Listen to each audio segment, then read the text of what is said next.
What does RPA stand for? RPA is short for Robotic Process Automation, okay? So I spell it out like that. I don't tell you a damn thing, right? So think about it as coding, right?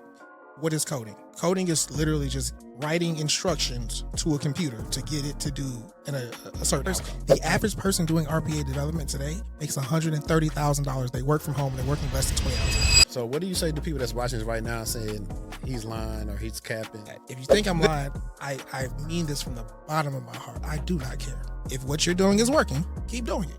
And if it's not, maybe you want to look at what I'm doing. If you look in the Bible, it says that we are made in the image of God, right?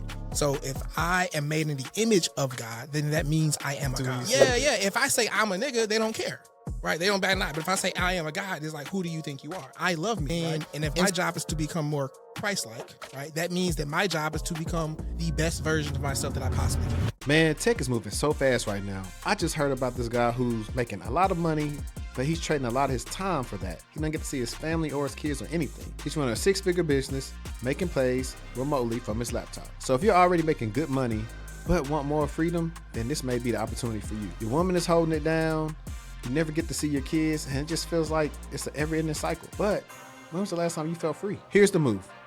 RPA University is the simplest, fastest way to transition into tech, land a remote 6-figure job, and reclaim your time. No going back to school, no certifications up front, just a proven path to get hired fast in robotic process automation. Automating repetitive tasks companies don't want to pay employees to do anymore. The founder, AD, made over $1 million with RPA, and he's helped plenty of other men, husbands, and fathers make that transition too. His system worked, you stay earning, but now you're present. You travel, you invest in your family, you're in control. So if that sounds like what you've been waiting for, here's the next step. Click the link in the description of this episode to schedule a screening call with RPA University. It's time to get your time and your life back. Welcome back to episode 167 of the TechTual Talk podcast. I'm your host, HD, and today we got a great guest for you. None other than AD, the RPA guy. You might be thinking, what is RPA? I was thinking the same thing when I first heard it. RPA stands for Robotic Process Automation. And in today's episode, AD is going to explain to us something about his early life, where he chose to major in college, his views on some political things in the world, network marketing, and why he decided to get into RPA. And not only that, how he can help you get into RPA as well, where he's taking people with no experience and help them transform their lives. In this episode, you're going to see how your mindset is possibly limiting your belief to live a better life and give a better life to your friends and family. So if you're ready to get in the episode, all you got to do is one thing. Hit the like button and enjoy the show. Welcome back to the TechTual Talk podcast. I'm your host, HD, and we got a different guest for you guys today. His name is Argustic, the RPA guy, Dunbar. And today he's going to show y'all about RPA, and I'm going to learn about it myself as well. But if you're listening to us on Apple Podcasts, Spotify, or any other type of podcast service, leave us a review and share it out. And if you're on YouTube, all you really got to do is hit the like button and share it out. And if you're watching the premiere right now, just share it out to some more people. You know what I'm saying? Most of the people that subscribe, for whatever reason, are not getting notifications. So make sure when you hit that bell icon, you have all clicked when you subscribe to the channel, so you can just check out everything that we're dropping. But what's going on, man? I'm good, man. I'm super excited to be here. I've done a few podcasts, but like rarely do like we have time like to really like get into any detail or any substance. And from all of your content that I've seen so far, like you strike me as a genuine person. Like you're the kind of person who says what they mean and mean what they say. So I'm the same way, and I'm excited to be here. Yeah. I mean, like people know we talked before you came on. Like people don't just come on the show. Mm-hmm. I've had some people that's like sent emails, like, oh, I want to come on, but I've seen them on other pods. I'm like, I don't even want to respond to you. You're not coming on. Wait. So what do you see that makes you say like, nah, bro, I don't even want to do it? So one particular guy was on another podcast, and I didn't like his business model because I felt like it was fugazi, and the stuff I heard them say on the podcast was fugazi, and it wasn't challenged. So I was just like, wait. I'm a stickler about words. So when you say fugazi, can you simplify that? What do you mean? When I say fugazi, I mean it's fake. It's not real. Okay. Remember we was talking about the people with the fake testimonials? Okay. Yeah. It looked like people reading off the thing. And, got it. And so you're saying they're lying? They're not genuine. They're not honest. I'm just gonna say they're not all the way being truthful. Got it. So it's a mixture of the two. It's not 100% genuine. Yeah, because it's like yeah. like I said, nobody in their right mind, unless you knew the CEO of a company, gonna go from driving Uber or a cab to being a pen tester. Mm-hmm. It's just not happening. Mm-hmm. I don't care what they say. Mm-hmm. And so if I got you. If I don't, then after that, if I say, oh, how tell us about some pen test engagements, and you never ask that question, and you just go on to how you're just gonna get people. I these got multiple it. So this roles. is about perception and positioning and making you look like you are something or are capable of something that you've never really. I got you. Because you know, contrary to popular belief, like I watch probably like the least amount of tech content only because I try to keep true to my style. Mm-hmm.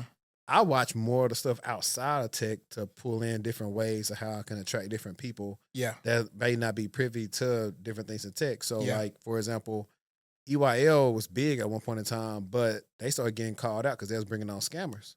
Oh, okay. Like people like Him 500 and all these guys. So it just like start making their brand credibility go down. Mm-hmm. So that's why I'm like, okay, I got to see like who these people are and who vouches for them. Got it. I got you. What are they actually talking about? I mean, everybody could talk a good game, but I really need to listen to what you say. Mm-hmm. And when I don't see that and I can't see a challenge, and just based on how you market, I'm like, nah. Now, there's some people out there who I didn't really agree with all their marketing, but I do know success stories from their programs that maybe one day they can come on here and, you know, I've kicked that back in a couple of times, but I think if me and that person could have like a show where people see like I've disagreed with some of the things they said, but yet they probably make a believer out of me, maybe my audience. Mm-hmm. I think that's a good show. So yeah, so you're even open to having your views changed. Yeah, it's a you know, as your old mentor say, I'm open to the possibility of being wrong. For sure. for sure. But AD, man, can you just briefly introduce yourself to listeners? Yeah, bro, I do a lot, so it's kind of difficult. So I wear a couple of hats. So one, I am the founder and the owner of RPA University, and we're gonna get an RPA here in a minute. So basically, I hope men and sometimes women. I prefer to work with married men because they're serious. They've got the most going for themselves, right? Get into tech starting from zero, like starting from nothing. I prefer, we talked about this, I prefer to work with people who have no tech background whatsoever because they don't come in as if like they know everything, right? They're not arrogant. They're very humble. They're very coachable. And I have mentors. Like I spent over $100,000 last year on mentorship, right? And I'm coachable. So like I want to work with the kind of people who are as coachable as me. Like I try to be the kind of student that I want to attract, if that makes sense, right? And then with all of the newfound time and money with, like, because there's a difference between getting, like, working in tech and then, like, finding your path or your position in tech where, like, okay, I can do this. I enjoy doing this. I don't hate my manager. I don't, because that's different. I've been in tech for over a decade, but I didn't get to a position where, like, I was good at what I was doing.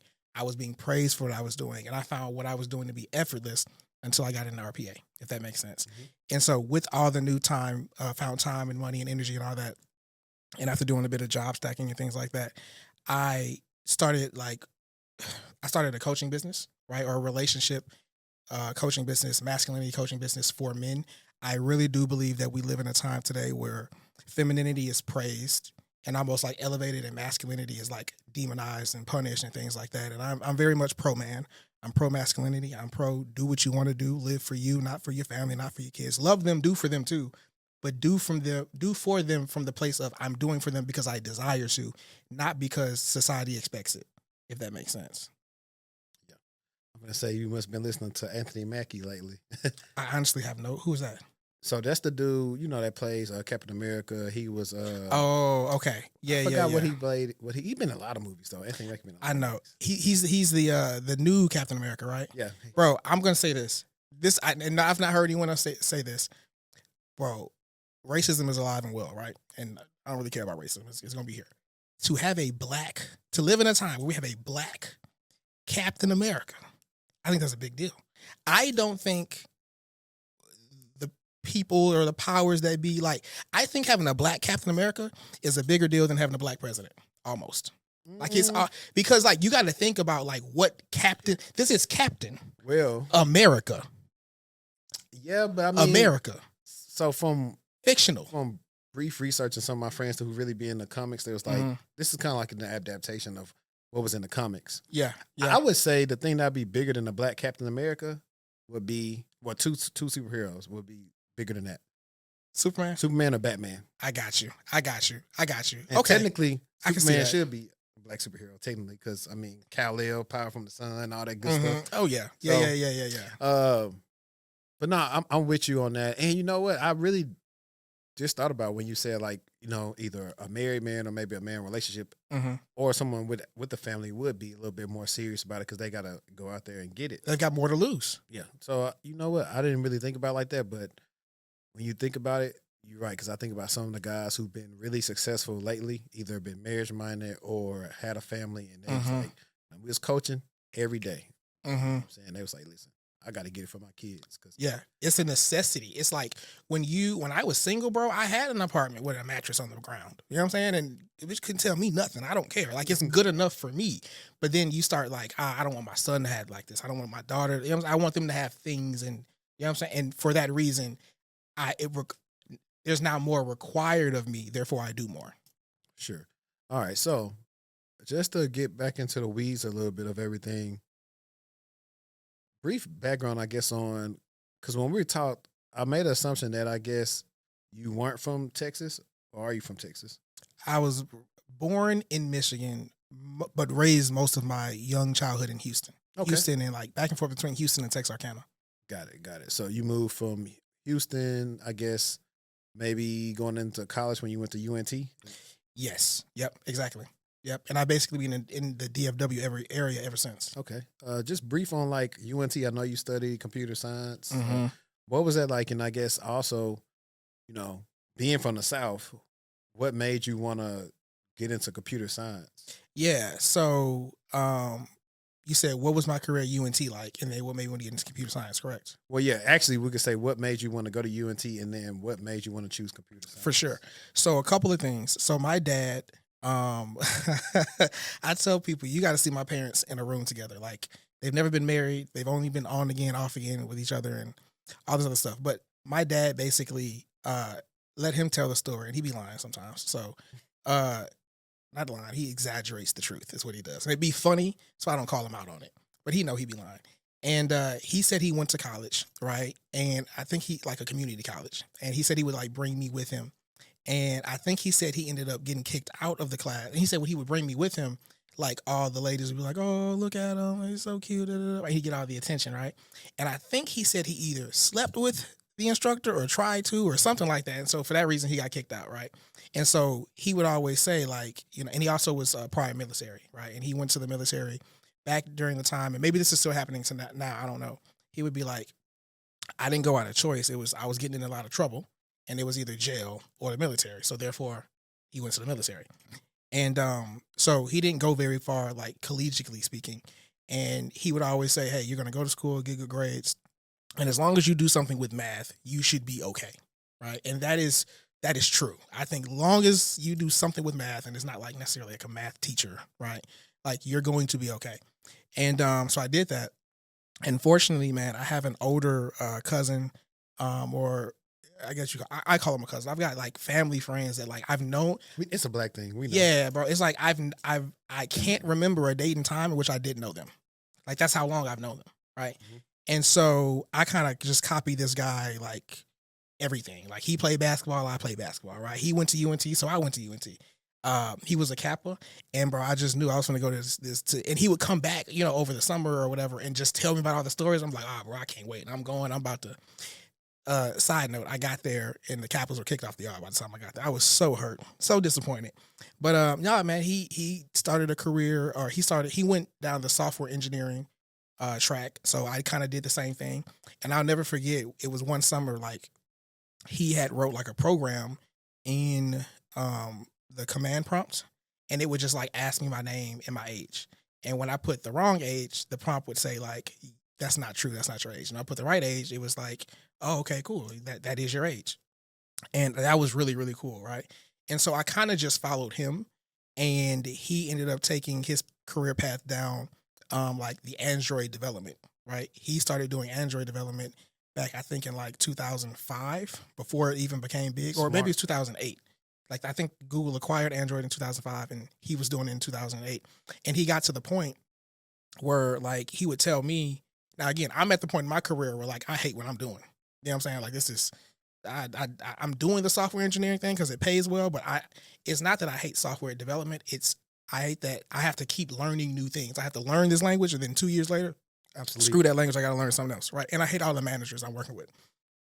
I'm working in downtown Dallas at the time. Oh, so hate where I'm working. So that's that's part of it. Oh, absolutely, bro. When I pulled up down here today, I was like, bro, I love that I'm back on my own terms. Like I'm back to do this, right? Which I enjoy this, but like it was terrible, bro. I was working at a big, large corporation. You can probably guess which one it is. 250,000 employees, and I thought that I disliked corporate America, but what I realized is I disliked working in that department for that manager at that company, right? I've had stints at other companies, much smaller companies, where I'm doing just RPA, and I enjoy it. I love it. They love me. But to get back to your question, he went down the path of Android development, and he got to the point where he had people reaching out to him on LinkedIn about projects, and he was like, if it's not fun to me, I turn it down, right? And I'm like, imagine like me getting to a place where like, if I don't enjoy, it ain't about the money. If I don't enjoy the work, I'm not doing it. It blew my mind, right? And so I kind of just copied him. I said, we had a conversation, and I asked like, how did you get there? How do you do that? Because I want to find a career spot. I don't want to do Android development, but like I want to find my niche where like I can turn down projects that I don't want, right? And it just so happened to be RPA. And so I took his playbook. I did exactly what he said do, and that's kind of where I am now. Like I get reached out to about stuff, but it's like, I enjoy running my business. So if it's not going to pay me more than my business and I don't enjoy the work or the people, then I typically turn it down. Okay. Out of curiosity, did you sign an NDA with that company you didn't like? No. What was it? What do you mean? Like the company? Yeah. The name of the company? They need their name, man. Nah, I don't need. Well, here's the thing. It's on my LinkedIn. It's out there. It's publicly available. Mm-hmm. I don't know if I gain anything by saying their name. And at the same time, I have mentors at that company, right? So if they were to reach out and be like, hey, would you do, like, we'd love to, sure, I'll do it. I'm going to do it on my own terms, though. Got you. Nah. Great company, by the way. It's just, I don't work well in large organizations with like 250,000 employees. That's what, so it's not them, it's me. I just think that kind of organization, like you're not able to be, like I said earlier, genuine, honest, straightforward. They're going to want you to do what's in the best benefit of the company. When I'm a grown ass man, bro, I'm gonna do what's in the best interest of me and my family, and that should align with what's in the best interest of the company. Yeah. There's definitely a lot of companies like that, especially down here. So I get it. Like I said, it's fun doing a name dropping thing because like, you just got to stand on what you said and just know you probably never work there again. Because, like, I know people, like, I made a video about when I quit Goldman Sachs. I haven't unlisted just because, like, if I'm ever interviewing some other people, I don't want them to see it. But, like, I went in. Like, I went in so much to where they was talking about it at the office. I got a homie that's still there now, and he was like, bro. At the Goldman Sachs office? Yeah. It's interesting. Literally like 5 minutes away. Okay. He was like, bro, I agree with everything you said. He's still there, though. But I was like, yeah. I'm like, I always tell people, like, yeah, pros and cons. You'll get compensated well. Con is they very lean. So it's like, and then, you got to adapt their mindset. Or, like, you'll either be miserable or you want to be there long, or maybe you can get fired if you don't do good. So, like. And that's what it is, bro. And a lot of people don't want, respect to you for being upfront and honest about that. I go to, like, these tech events, like all these, were like the Ernst & Youngs and all these, the Deloittes and all that, and I take my group of people from RPA University with me, and like we meet these people, and I'm like, okay, yeah, so and so works for this company. Like, imagine it's me, a student, and this really happened. Me, a student, and a young lady from like one of those big consulting firms, right? And we're talking, and my student knows nothing about the tech industry. He knows RPA, and that's about it, and he's just taking everything in. And we're talking to her, and like she's giving answers, and I can tell she's giving very corporate-ish answers. And I don't know if he can tell or not. And I'm just like, look, bro. And I say this in front of her, like, that company, you're going to get paid very well, right? But you're going to be put on flights. You're going to travel 5 days a week. You're barely going to see your family and your kids. They're going to work you. You're going to gain a lot of experience, but you're going to burn out within 2 to 3 years. Like she's not going to say that, but that's what it is. Or I said, that's what I've been told. What are your thoughts to her? Right. And then she gave a roundabout ass answer. And then we ended the conversation. You know what I'm saying? And it's just like those environments aren't for me. I know I'm not going to do well in that. Yeah. And I think most of the time, sometimes in those situations, maybe the person you're talking to hadn't even reached the level where they have to do all that stuff. Mm-hmm. But yeah, there is some where it's all that type of stuff. And the biggest thing that comes with that, and I'll say for us, because I've noticed like some situations with us in the Big Fours, is I think we reacted to like this black girl who got fired from like, I think it was like Deloitte. I think she got laid off from them. And we reacted to that. And I had a friend that's working at EY. The biggest thing is like boundaries. Like, you got to come in and establish boundaries. And just being honest, you can do good work, but you don't want to do so much good work to where they feel like you can handle all the load. Because my friend at GS, that's how he is. He's so good that, like, low-key, he's doing the job of, like, 3-4 people. I don't believe in it. So, but the pro and the con of that is, like, you get so much experience that you just, put notches in the belt. So now you probably can go specialize and do way less work somewhere else. So environments like that, I say, hey, go in for short term. Yeah, purposes. A year or two may give you a boost of like 3 to 5 years worth of experience just because of environments you're in. Yep. So I tell people be strategic about that. For sure, I agree with that. I just think it's hard to set boundaries at a company like that when the expectation is you finna come in here and work your ass off. Like that's just what it is. Yeah. Like, you're going to be working weekends. You're going to be working evenings. Like, it's an unspoken rule almost. And here's the funny part. When I got into art, so I also have a stint in network marketing. So I did that for like 6 years. Oh, right? Look. Hang on. That's fun. So we definitely could talk about that. Yeah, for sure. And so I was used to working nights and evenings and weekends and all that, right? And then I got into RPA and I was like, there was like one particular instance when we were working on a big project with Sprint. They were trying to get like 50 automations out in like 6 months or whatever. It didn't end up happening, but we got really close. And I was working on Saturdays and Sunday, but I enjoyed it, right? So the network marketing like set me up to like enjoy working and things like that, but it needs to be something that I enjoy doing. For sure. So I think there's like, because we got to build the steps out. So I know you did software development. What was that? That was like what? 2012. Yeah, so I graduated from high school in 2010, graduated from college. I tell people I got a 5-year degree in 3 years because I did. Like, it was technically 4, but like I got started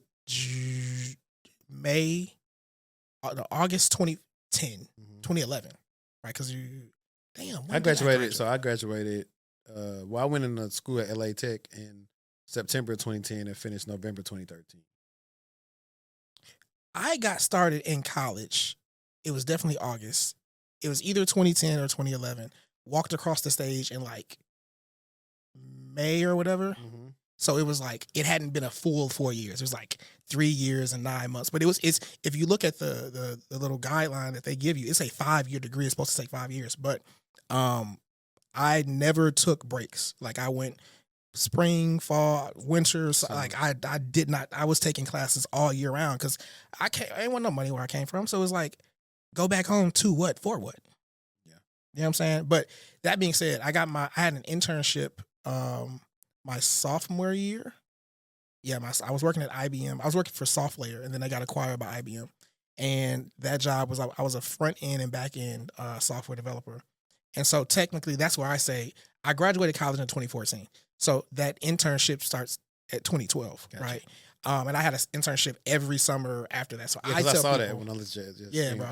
By the time I got to my first corporate job, like 40-hour a week, they were like, "Bro, you've worked a lot of jobs." And I'm like, "Yeah, I have a son. I got to get it." Sure. So I know you said you took his playbook to do RPA, and so that was after the IBM stint. Yes, because I think by the time I had that conversation with my cousin, like, I was already in RPA, but I was just working it, and it was the first time I had a job that I enjoyed. Okay. Like, I do this. And then when I realized, oh, he's doing his job and then has contracts coming in too, that's kind of where I was. Yeah. Cool. So we'll get to that. I want to have some fun now. Okay. and talk about you doing this network marketing For sure, MLM stuff. For sure, man. Funny enough, I'll just say the name of the company. I was at AT&T, right? And that's what I was in network marketing during that time as well, right? And so, in looking back, I'm all about accountability. And looking back at it, I could understand. They didn't like me. I didn't like them. I was running around trying to recruit everybody on the floor. You know what I'm saying? So which one? Are you familiar with Patrick Bet-David? So you're doing PHP. I was a part of PHP. Yep. And it was funny. What? I didn't do it, but I signed up Okay. like I think like 2019 I signed up because I actually did want to help people. But then boy, it's not for the faint of heart. It take effort. Well, it wasn't that. Once I realized, hey, I can't even focus on passing because you want me to bring people to these events 2 times a week. I was like, I'm out. Y'all just like Primerica. So it didn't take me long to realize, like, yeah, different name, same business What model. office were you in? This was that office. It was over there off of Parkwood. You said 2019? Yeah, this was like. So there was. I was 2019. What month in 2019? I couldn't tell you. It's either late 2018, early 2019. I got out of PHP in 2019. I was there from 2014. Like literally, I graduated, started working, went to like a speed friending event. I don't recall. I was drunk. I was tipsy. Went to a speed friending event, and I remember the young lady who recruited me. I just call her my upline. I don't even call her by her name. I'm just like, even we were hanging out like 3 weeks ago. I was like, hey, what's up, upline? These people probably listen like, man, what is an upline? The upline is that person that probably will recruit that recruited, you, right? Yeah. I signed under her, right? And I tell people I never went to the military because my dad told me don't go, right? But I tell people that PHP was like my military boot camp like experience, like the amount of personal development, the amount of growth, the amount of books, the amount of like hardship that I had to go through, like the amount of damage to my fucking ego, okay, that happened while in that business. It was transformative, bro. Like I would not be who I am today if I didn't do that stint there, right? And I didn't kill it. Like I didn't make a whole lot of money. I think I made like $25,000 at most in a year doing it part-time-ish, full-time-ish. Because I hated my job at AT&T so much that I was like, fuck it, I'm out. I'm quitting, take this little severance package, and that didn't go well. Got my car repossessed, credit got tore up. Thank goodness I fixed it recently. But yeah, man, it was a great experience. It was a great experience. I got to meet Patrick Bet-David. I've got several pictures with him. If he were to see me today, and like he knows me, he knows my name. I don't know if he remembers me, but we've met several times. And in 2019, if I recall, there was only one office in Dallas. So it had to have been in the office that I was in. Was it the one in like kind of like close Plano? to Legacy? Yes. Yep. Parkwood? Yep. Yeah, that was the second office. So the guy, his name is Jason Graziani, great guy. I met, I think I yeah, did. bro. He give you this. Listen, I'm gonna keep it a bean. They are in there, and so here's my gripe, and you'll see why people say like a straight shooter, whatever. Like, yeah, I correlate a lot with what a lot of coaches, influencer programs do with MLM content, and because it goes at you psychologically, like what you're going through, and this and that, and to tell you a feel good story, to get you there, and say, all the 6-figure earners and all the type of stuff is like. Why y'all sharing offices? Like I just know different things. Like their PHP wasn't as egregious as Amway though. Amway I have a person that I know for a fact doing construction work. Talking about he on the stage in a black tie, 6-figure earner. Or this person talking about his mentor. One matter of fact, at Amway, the dude that tried to recruit me, his upline was from AT&T. And I'm like, bro, these people not retired either. What y'all talking about? Like, why y'all think I'm working on it? I think the funny thing that I have fun with now, my LinkedIn messages, is if a person is trying to get me to do affiliate marketing, not affiliate marketing, network marketing, and they don't say it. And then so they'll say some verbiage like, oh, I want to know if you're interested in business opportunities, yada, yada, yada. And then that's when I say. It's always real vague how they approach and you. I'm like, oh, what MLM you working with or whatever. And everybody say something, oh, you heard of us? I'm like, fam, don't nobody just come out of nowhere and say, I want to do business with somebody. Like that's kind of like all the red flags start hitting you later on. Like nobody does that. Yeah. Now you do have to pay to set up your own business, but it's yours. You're not because technically you're really a contractor when you work for these people. But they say, "Oh, you're a business owner, but you're not a business owner." Like it's like so like I plan to actually do like a live stream about like the couple of MLMs like I did one time. I did World Ventures for a little while. You should be here. You know about them? I've heard of them. Yeah, they were real big at one point. Yeah, they were big, and then but it's like it's stupid too because the deals they were trying to give people, you can get better on Expedia, and then that's when I started seeing, oh, we partner with all these companies. No, y'all not partnering with these companies. These the same rewards programs you can sign up for at your regular job. Like it'd be a whole lot of finessing that they do, and you realize that hey, if you're the person that started it, you could be straight, but then you're gonna run into some issues eventually because it takes for a while. Like you got to be like Mary Kay and Avon to last this long. I'll say this: it's going to be highly dependent on where you at, what company, and who you're like the leader in the office is. The guy Jason Graziani, like I check in with him at least once a year. Like I love Jason Graziani, and the reason for that is because like I saw him in me. Like he was a young, spunky, egotistical guy with a chip on the shoulder who really wanted to win, who came from nothing. Right, and I think most of the MLM people are like that, but it's just not a sound business model. Well, here's what I would say. Because he could do the same thing Yeah. at the actual like bigger companies and make more commission and without having to recruit anybody.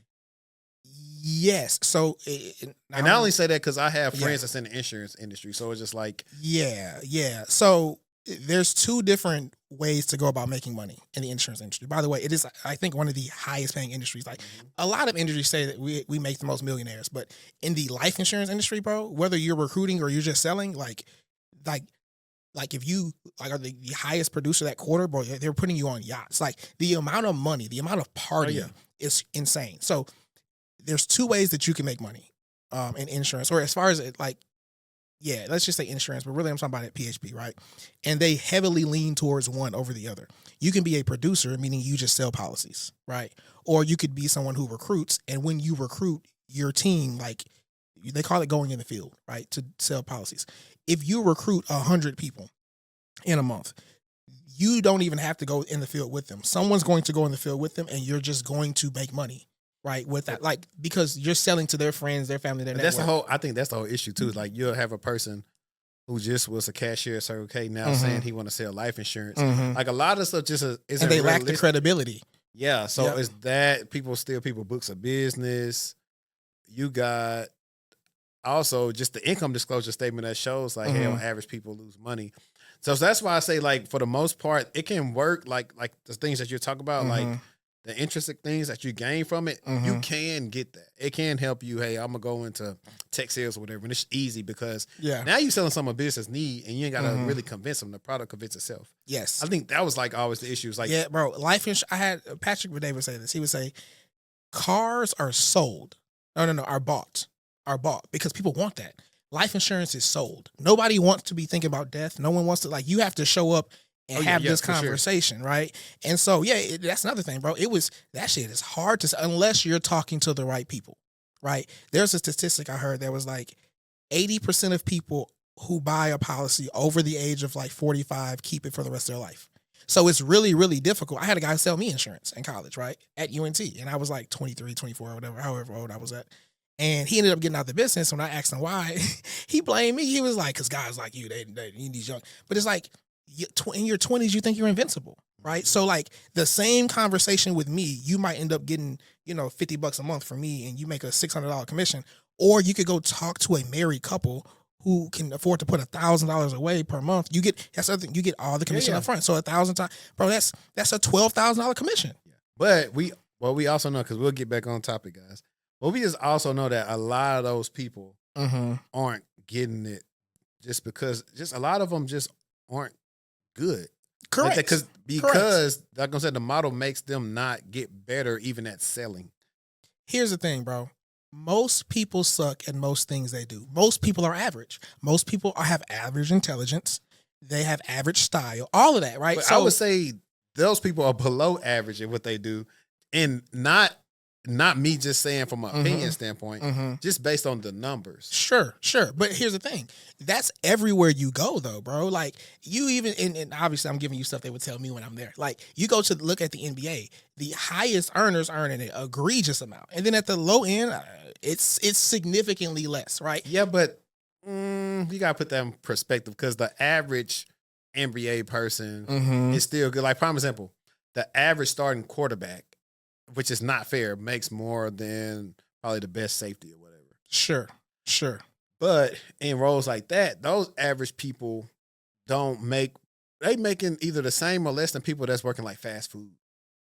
Mm-hmm. So that's what I'm I getting. see what you're saying, but you also got to look at the barrier of entry. The barrier of entry is low. Just about anybody can do it, bro. You're a black man. I'm a black man. Yeah. I believe every black man has made a rap song or a mixtape at some point in their past. So? I'm not going to ask you about it, but I just do so. believe so.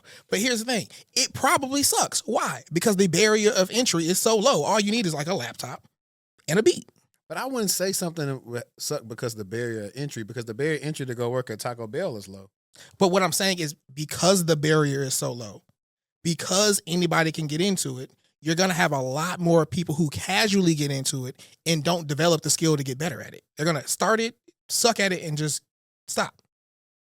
But if the barrier to entry, let's say to start a tech startup, is $2 million, if you're going to be the kind of guy who's going to raise $2 million or get $2 million, you're not going to be casual about it. You're invested at that point. Yeah, but I think I see what you're saying, but I think in that instance, like in those situations, those people, they have a plan. They've actually have something to add whenever they got a startup.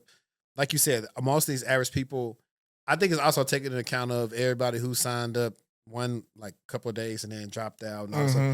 So it's a lot of going on with those numbers. Yep. And I think, didn't Pat ever even sell PHP? He did. Yeah, I think he sold it. So yeah, I don't know. I think like I said, like I think two things could be true. Mm-hmm. I think like even PHP, they had some partners with some good insurance companies, Mm-hmm. and even Primerica has some good products. So it's like for me, it's not like everything is bad. It's just more so I've always just been like, okay, some of these people, the time that they're putting in to try to recruit and show up to these things weekly, Mm-hmm. they could be making money elsewhere just doing something regular. So I like that's always been the thing because we know a lot of those people, and let's just be honest, a lot of people met in network marketing outside of people who maybe had an actual professional job, people struggling. Mm-hmm. So like that's what I'm getting. The people who they somehow got to them who got like an actual professional job and stuff. Yeah. They'll be all right once they and their network is better too. Like the people with the professional job, so you tend to make more money. But you got to think about it. Like I know people today who are struggling financially, right?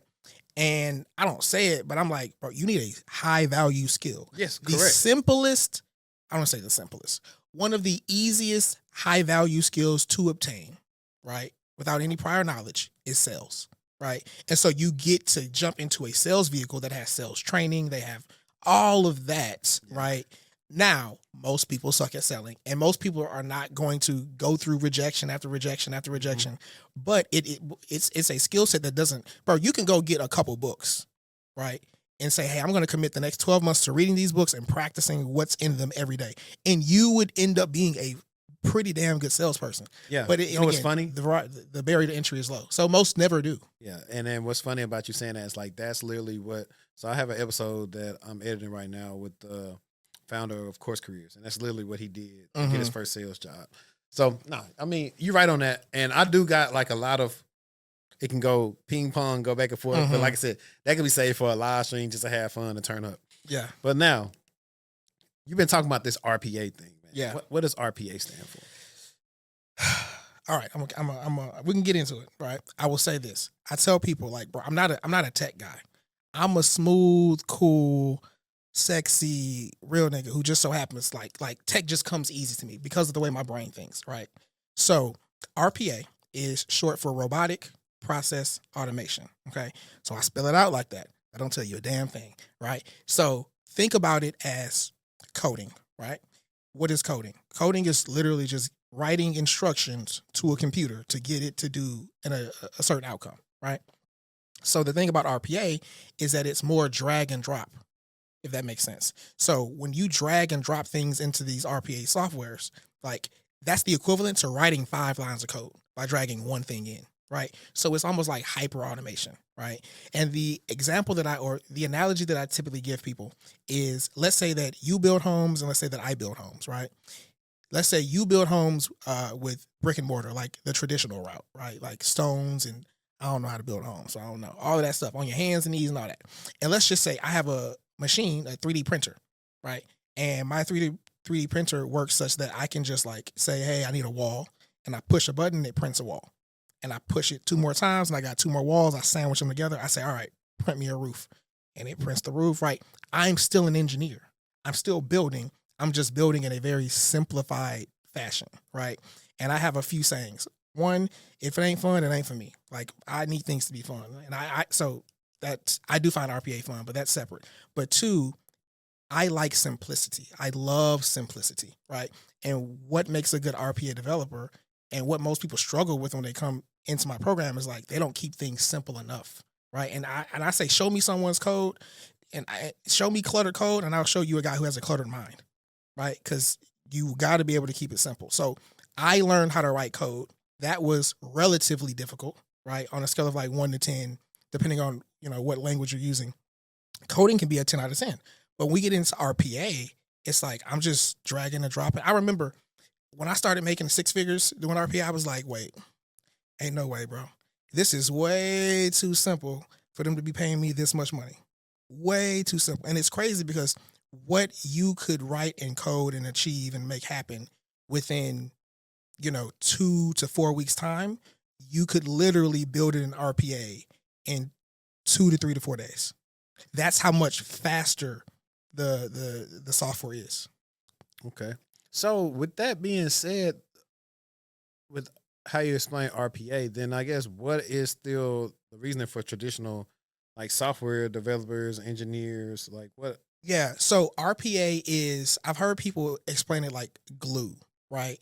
Because what it does is it kind of connects softwares that have nothing to do with one another, right? So I want to make sure I'm staying on your question. Companies who don't, well, I'm not going to say they don't.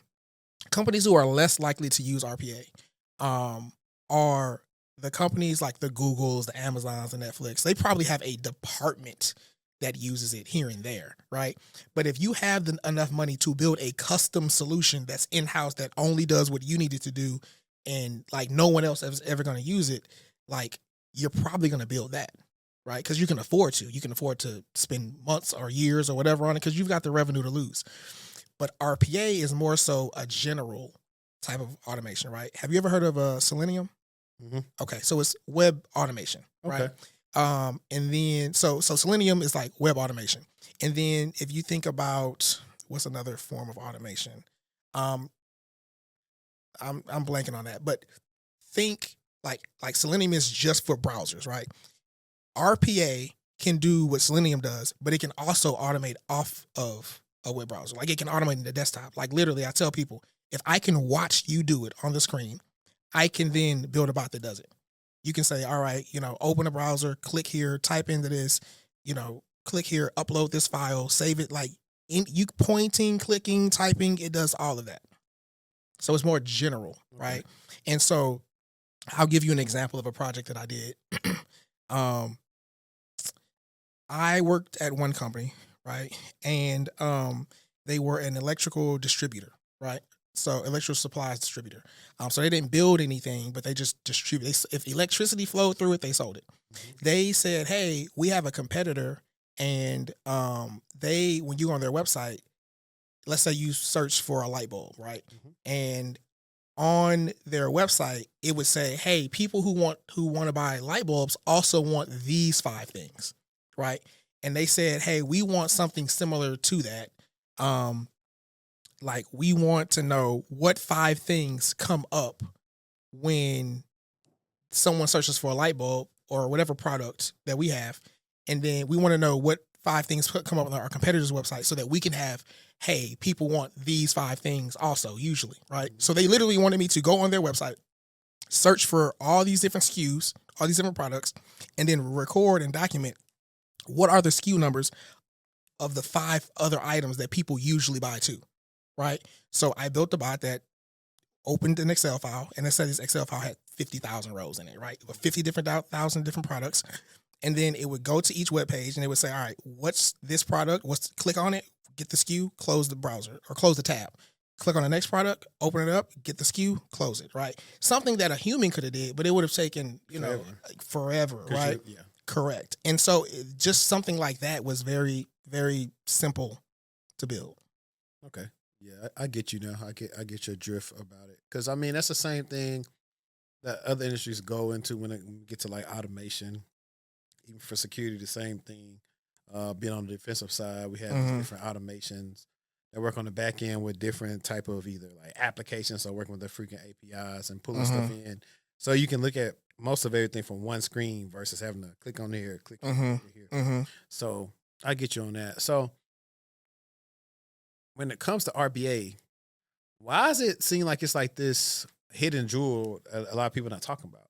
I don't think that's what it is. I think that technology changes so much and so fast. Like when you say like cutting edge technology, I don't necessarily know if I would put RPA in that category because I'm not trying to like make it hype it up and make it sound better than what it is. The average person doing RPA development today makes $130,000. They work from home and they're working less than 20 hours a week. Okay. It's like, I don't need to hype it up. Those are all true things that you can just go look up on Google. Right? Hey guys, while he's talking now, I'm going to look it up in Indeed. Go for it. Yeah, go for it, bro.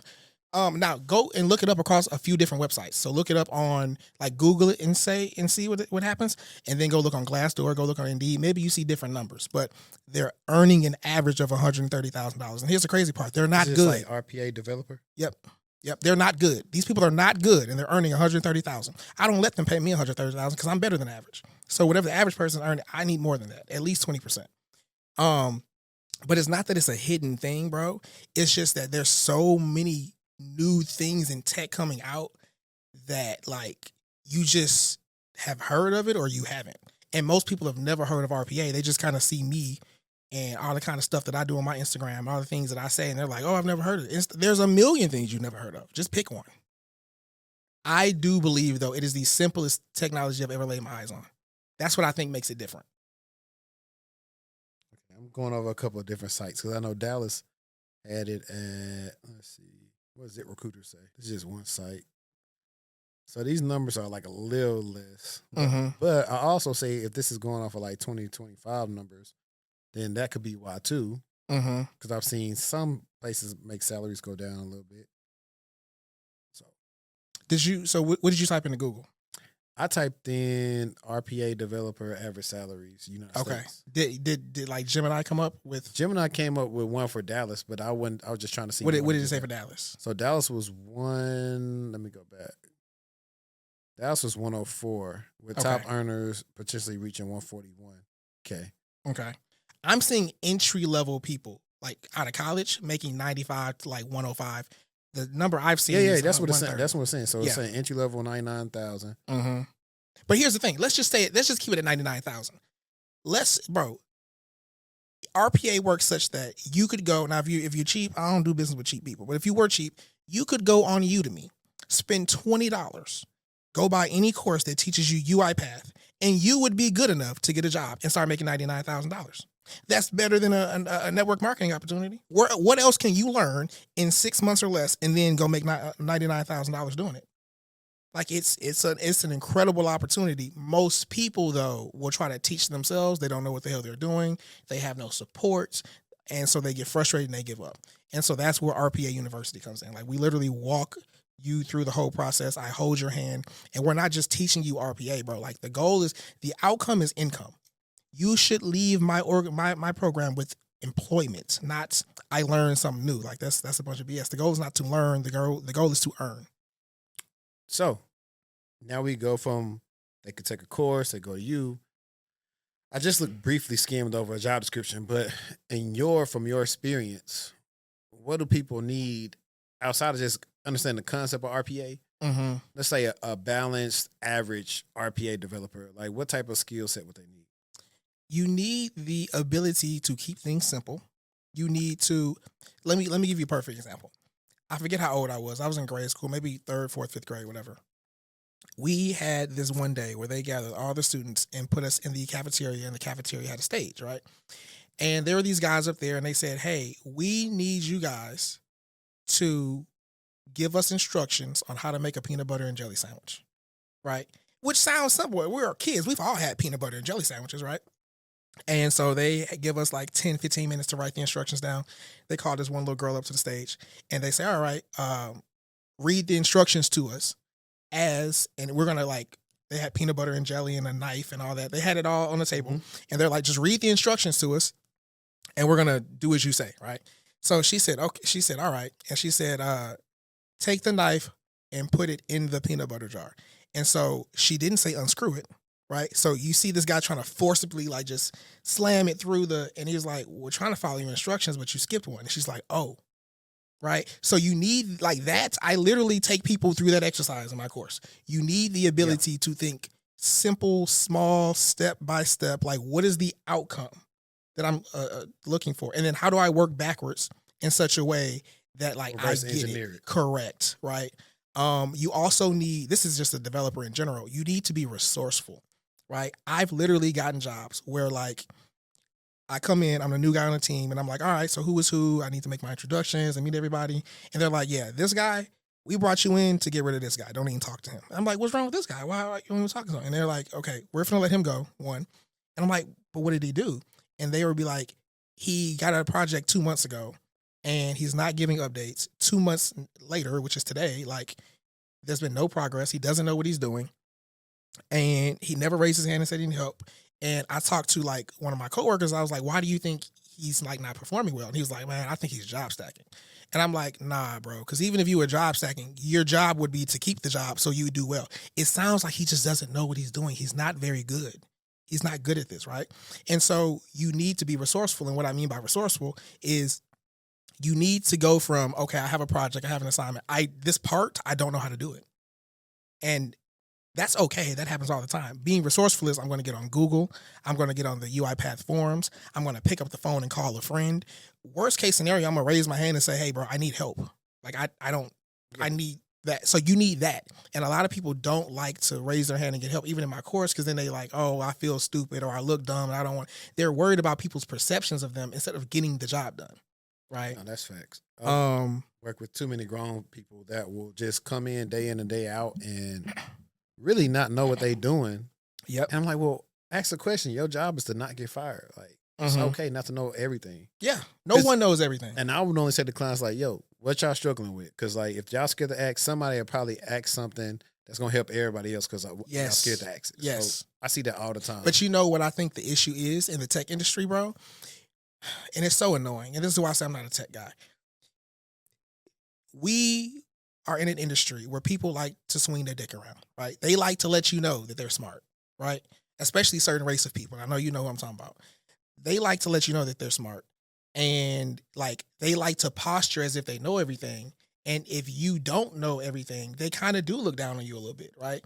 But to me, it comes back to having a certain level of self-assuredness and liking yourself and being self-confident, being like, look, I don't know the answer to that. Like, I've been in meetings with people, they explain what needs to happen and explain. And I'm like, hey, could you simplify that for me? Because I'm the one who has to build it. If I don't understand the requirements, it's not going to get built. So stop using big words, bro. Like, keep it simple. Use small words. You need this data over here. Which you need the name, number, phone number, address. Okay, great. And then we need to put it where? Over here. And we need to format it. Okay, cool. I can do that. Yeah. No, for sure. And the funny thing is, what you saying that is like I've had interviews where like I know the role is more client facing, where I've have to interact with clients and talk to them, whatever. And I've said to them in so many ways because one of their questions are always going to be, oh, well, how do you talk to C-levels? How you just in that? And I'm like, I'm not interested in showing you how smart I am. I'm just trying to convey over the information in a digestible format for you to understand. Yes. And they always like that because you do run into that like anywhere. Like, I get it, you're smart. There's a lot of people that's smart. I always tell people, somebody said something to me the other day that said I was smart. I was like, I'm not smart. I'm not that smart, bro. I just apply myself. Yeah. That's literally what you got to do. But no, you're right. But I'll say also, I think just some people, even through childhood, have probably just either been laughed or just haven't been having the safe space to ask questions. I'm like, if I'm helping you, I'm not expecting you to know a lot of things. You're coming to me for help. It's cool. And I do like that this sounds like it would be an easier transition than most things that people are trying to do. Because like, prime example, the other day, funny enough, I actually brought you up to the guy, a truck driver, found one of my TikToks where I was talking about like well, my guest, she was talking about don't pay for no boot camp. Mm-hmm, But in the sense, we were just talking about like a lot of these boot camps are like very high level. They're not showing you a specific skill, mm-hmm, which is why I feel like it could be a waste of time. mm-hmm, You got a boot camp that's showing you a specific skill mm-hmm, on a certain job title. mm-hmm, You probably fare better with that versus trying to learn everything you can about cyber and learning nothing in the long run. mm-hmm. But anyways, like even just talking to him, I was like, okay, his acumen for this is not going to be that high. He needs to start just not in a funny way, but I was like, he got to get some like fundamentals to just even understand just tech 101. Mm-hmm. And so that's why I sent him that stuff. But I was like, yo, because he was pretty much asking me something where it's like, hey, I want to eventually stop driving trucks and I want to replace my truck salary. So I was like, okay. So I was like, hey, I got a guy that's coming on pretty soon that's going to be talking about RPA. You need to tune into that one. Maybe that's something for you to tune into. So that's definitely what I'm like about life. Like, I just think everybody needs to know what their personality type is and what they can and what they can't do, and not always try to be like everybody else that they see on social media. Because that's the biggest thing a lot of people don't talk about is like personality types. Like some people want to, you got a person that's more introverted who really probably got anxiety and struggles to talk to people. And people are probably trying to say, oh, well, you should go get in sales. That might not be the best for them. They might need to do something where they're less like talking to people and just kind of nose down. Something that fits with your nature. And more task-based. Yeah, for sure. And so like once people try to figure out what their personality type is and how they fare doing better roles, I think they'll do better off in that. And that even goes into job search. Like I got people that's killers when it comes to like applying. Hey, I got an interview today, tomorrow. I ain't nobody hitting nothing back. I'm like, well, you doing the stuff I told you to? Not really. I've been making up my own thing. I'm like, stick to the script. Yes. And once I told him to stick to the script, he was like, hey, it's been working. I know it's working. Because I do the same thing. So it's like, y'all overcomplicate things. I appreciate you sharing that story, bro, because I have people in my course that the same thing. And I'm like, I sometimes make myself personally responsible for their failure. But then I'd never even stop and think, bro, wait, are you using all the tools? Are you using all the resources, or are you freestyling? No, I'm freestyling. Like one thing, and I'm going to tell you this because I don't think most people are going to do it, but I think this is the secret sauce.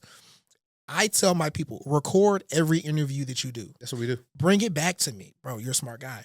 Bring it back to me. Let's go over it. I have people who will go. They'll go do 15, 20 interviews and probably make the same mistake 15 to 20 times. And I'm like, bro, I tell them, get your first 10 interviews out the way because you're probably not going to get those jobs. The objective is to improve at the skill of interviewing and becoming a people person in between those interviews. That's the whole goal. That's what I told the truck driver. I was like, listen, taking the courses or the boot camps to learn the stuff, that's the easy part. I said, very easy. The hardest part is going to be selling yourself to somebody and them believing that you can do what you say you can do. Yep. That's going to be the hardest part. And I was telling them, I said, also is that if you're trying to get into whatever you're trying to do in cyber, you got to have some stories about some projects and some stories even from trucking that you can relate over to them in this interview. Yep. And so, like, that's what, like, a lot of people struggle with. It's like when it's going to interview them, or I'm just listening to them. And you just got people who either they're going to get it or the people that don't. And so it's definitely challenging. But I've talked to so many people over the last 5 years just in their career. And, like, people vary. So I know who will be successful, I know who won't. It was just, I retweeted a tweet earlier with one of the former guests that was on the show. And she was talking about how a family was like, hey, I want to get some of that tech money, yada, yada, yada. And they sent her a list of things to do. And it's like, man, how am I supposed to do that and work? And she was like, oh, you don't want it bad enough by. And that's precisely why I don't really do. It's only like certain friends like that's got help from me in this work. Everybody else, I'll direct them to somebody else. Because it just is coming from you. That's what you run into in your family or friends. It's you saying it. If anybody else say the same thing you saying, they're going to think it's gold. I make all my friends, family, whoever, I make them go through the same process. You got to hit me on Instagram. You go through like it's the same process for everybody. And just like you, like I can tell people who are not going to work, right? Like I have a certain set of questions that I ask before we ever get on the phone, right? And when some people like to come in and like buck the system, like I ain't trying to answer all that. I'm just, bro, you need me more than I need you. The fact that you're trying to buck the system now tells me you're not going to be a good client. You're not easy to work with now. You're damn sure not going to be, and you're not going to be willing to invest in yourself. Yeah, I think that's the thing too. I think a lot of times, and we'll get into that in a second, because I was texting the person I had a consult with the other day, and they was like, dude said he had like applied to 400 roles and then get hit back on nothing. Mm-hmm. I was like, if I was you, I'd be beating down my door to try to sign up after what I showed him, because I had sent him a screenshot of like one of my clients like, yeah, hey, today was the first day at my new gig. I'm still waiting to hear back from the other one. And, you know, this role was like a big jump. Even the salary's a contract, but it's like, I was like, oh, shoot, that's like, what, like 125? You're like, yeah. He's like, hey, that's a big jump up. And so I sent it to him. I said, hey, let me see something real quick. I said, you know, this could be you if you go ahead and invest in yourself. I love it. Because I'm like, I know exactly your problem. I said, either you're going to pull the trigger or you're not, or you're going to keep on finding yourself in the same thing. Because I had a client before we had a consult, and he tried to go on his own, and it didn't work. He came back to me, and we landed something right away, pretty much. And so that's the thing, like with people, if you're going to get help from somebody, you book a call with this person knowing that they probably got the answers you need. If you know what you've been doing ain't working, why even waste time and waste the opportunity cost? Just go ahead and invest and reap the benefits. And the good thing is the stuff that you learn ain't just for the next 12 months. It's really for the rest of life. That's true. And so that's what people, so they looking like, if I pay, you know, X amount of $100,000, $2,000 over there, that's how much this is per month. I like, do that over X amount of years. Yeah. That's going to be like $5 to you. Compared to what you get out of it. I've never heard anyone say it that way. I say it this way, but I'm gonna say this to the camera. Self-love is self-investment, right? When people invest with me within RPA University, like they're paying me, but bro, you're investing in yourself. You're spending money to upskill and learn something that's gonna make your life better, right? So to me, when people are not willing to invest in themselves, is because either they have a poverty mindset, meaning they want something for nothing. They want a bunch of free resources. And if you're broke and that's where you are, I get it, right?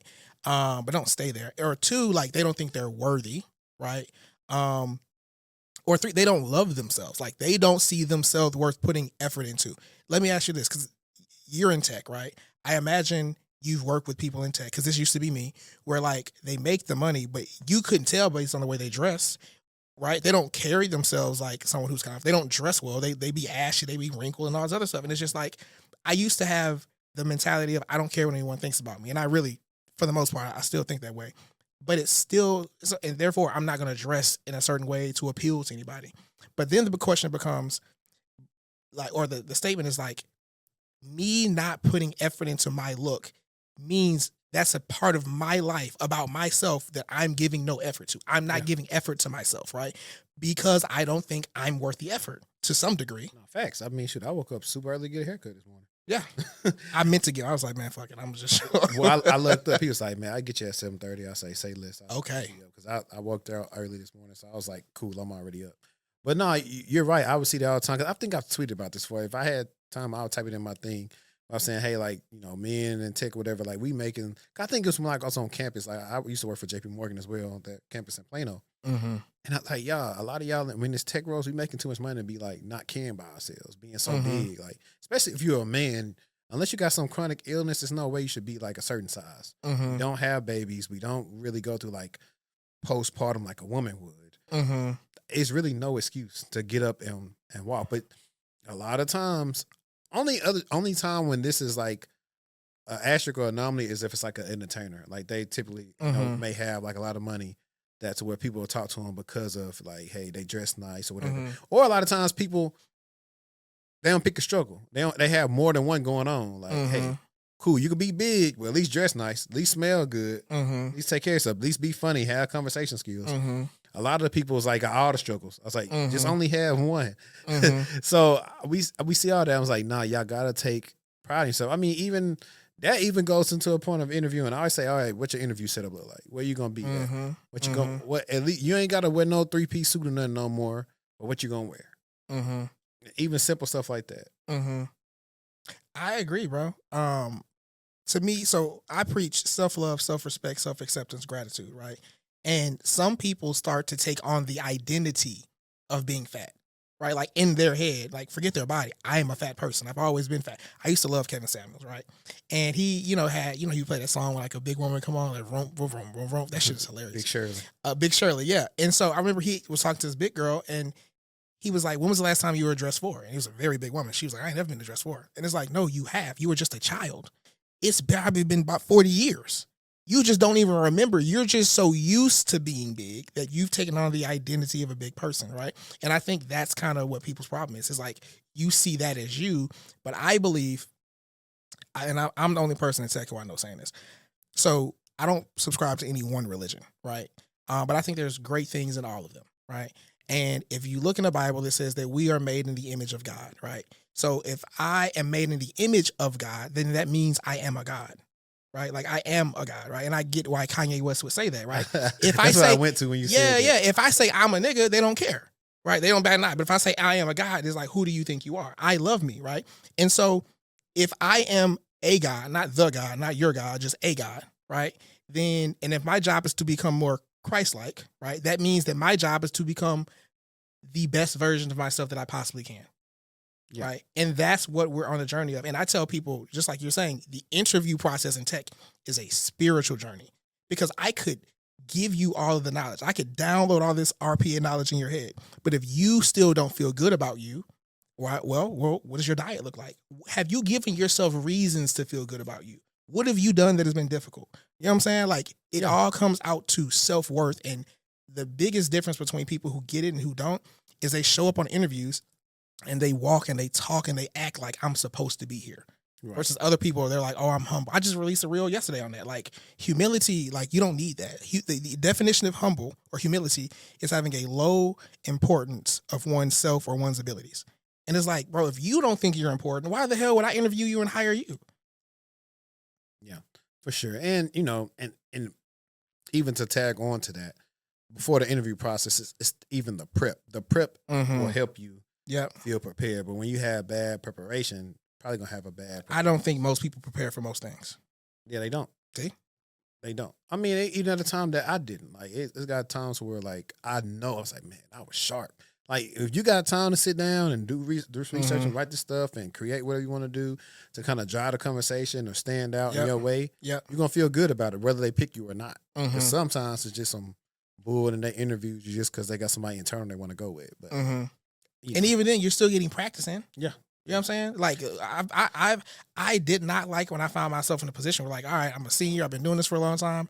And it's like, bro, if I were to interview today, if I had to interview today, I'd be rusty. You know what I'm saying? So for that reason, I will apply to jobs that I don't want just to get interviews. Right. And you can see, I always tell people too, is just stay interviewing, just see what they're looking for now. Like, oh, that's a good one. Because you have, I've worked with people who've been at a company X amount of years. I'm like, they ain't went there in a while. You ain't learned this and this. That's like, so a lot of some of the government people, they'll run into that issue because stuff changed so slow in their environment. And so they not even getting to use some of the newer processes and tools and technologies. That's very true.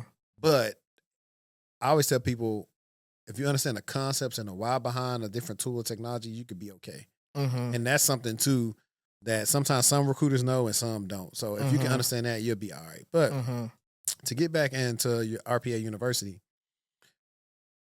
questions like I've been asked before is like, you know, I guess like, what would you say your success rate is? That's a good question. So I started with just friends and family, right? Just people who I knew. So there was a good friend of mine, like I met him in network marketing at PHP, right? I got out, I transitioned into RPA. I tried to tell him about it. He was like, nah, bro, I'm cool. He's one of those guys who loves complexity. Okay. And I'm not. Then I started making $100,000, $250,000, $500,000 a year. And he's like, okay. And I started buying cars, paying off my house and not paying off paying off things. I bought a house, things like that. And he saw my lifestyle changing. And he's like, okay, wait, bro, show it to me. I showed it to him and he was like, there's no fucking way it's this simple. I'm like, yes, you, with your dumb ass, you like complexity. And that's why you've been doing.